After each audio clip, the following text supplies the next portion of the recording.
संजय राठोड सारख्या माणसाला भर चौकात चपलीने वाढवलं पाहिजे। संजय राठोड यांनी गळ्यात तुळशीमाळ घालत हातात चिपळ्या घेत वारकरी वेश परिधान केला होता। याचाच फोटो सोशल मीडियावर व्हायरल करत अयोध्या पौळ पाटील यांनी जोरदार निशाणा साधला। महिलांचे आयुष्य उद्ध्वस्त करणारे, महिलांसोबत अनैतिक संबंध असणारे, मांस मटण खाणाऱ्या लोकांनी वारकरी वेश परिधान करणं हे कितपत योग्य आहे अशा शब्दात त्यांनी आपल्या भावना मांडल्या होत्या। यानंतर संजय राठोड यांच्या कार्यकर्त्याने अयोध्या पौळ पाटील यांना फोन करत जाब विचारला। यानंतर अयोध्या पौळ पाटील ह्या चांगल्या संतापल्या। संजय राठोड यांना चप्पल न मारलं पाहिजे अशा शब्दात त्यांनी राठोडच्या कार्यकर्त्याला सुनावलं। याचीच कॉल रेकॉर्डिंग सध्या सोशल मीडियावर जोरदार व्हायरल होत आहे। त्यामध्ये नेमकं काय म्हटलंय ऐकूया। हॅलो, बोला ना। संजय भाऊ राठोड ते पोस्ट टाकायला नाही पाहिजे आमच्या समाजाचे नेते काय ना, अरे समाजाचं सोडा, तो समाजाच्या नावानं काय काय करतोय ना। परवाच्या दिवशी त्यानं समाजाच्या एका माणसाला 2 कोटी रुपये घेतले म्हणून त्या माणसाला सस्पेंड केलं आणि त्या माणसाची नोकरी पण घालवली, त्या माणसाचे 2 कोटी रुपये पण घेतले। तुम्ही समाजाचं मला सांगू नका। आणि समाजाच्या नावाची जमीन बळकावतो, समाजाच्या नावानं काय काय कार्यक्रम घेतो, स्वतःचे काळे धंदे लपवतो, असा समाज आहे का तुम्ही समाजाचा? आम्ही कुठल्याही धर्मावरती कुठल्याही कोणाच्या समाजावरती बोलत नाही। त्या एकट्या संजय राठोडवरती पोस्ट केली म्हणजे इथं समाज येत नाही, कळलं ना?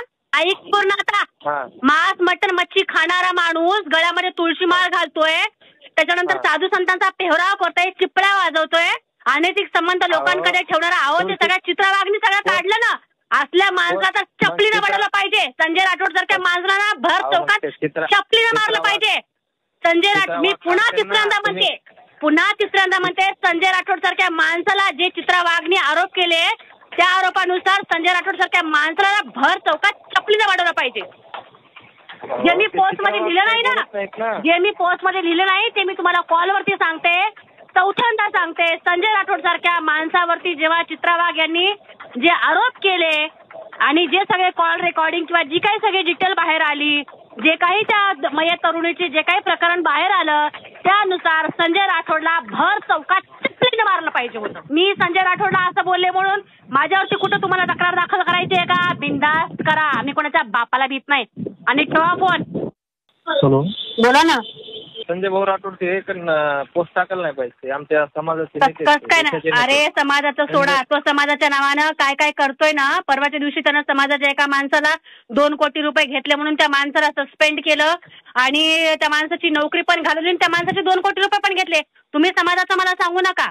आणि समाजाच्या नावाची जमीन बळकावतो, समाजाच्या नावानं काय काय कार्यक्रम घेतो, स्वतःचे काळे धंदे लपवतो, असा समाज आहे का तुम्ही समाजाचा? आम्ही कुठल्याही धर्मावरती कुठल्याही कोणाच्या समाजावरती बोलत नाही। त्या एकट्या संजय राठोडवरती पोस्ट केली म्हणजे इथं समाज येत नाही, कळलं ना? ऐक पूर्ण आता।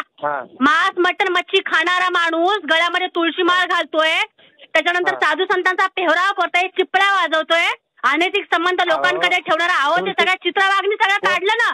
असल्या माणसाचा चपलीने वाढवलं पाहिजे। संजय राठोड सारख्या माणसाला भर चौकात चपलीने मारलं पाहिजे। संजय राठोड, मी पुन्हा तिसऱ्यांदा म्हणते संजय राठोड सारख्या माणसाला जे चित्रवागणी आरोप केले त्या आरोपानुसार संजय राठोड सारख्या माणसाला भर चौकात चपलीने वाढवलं पाहिजे।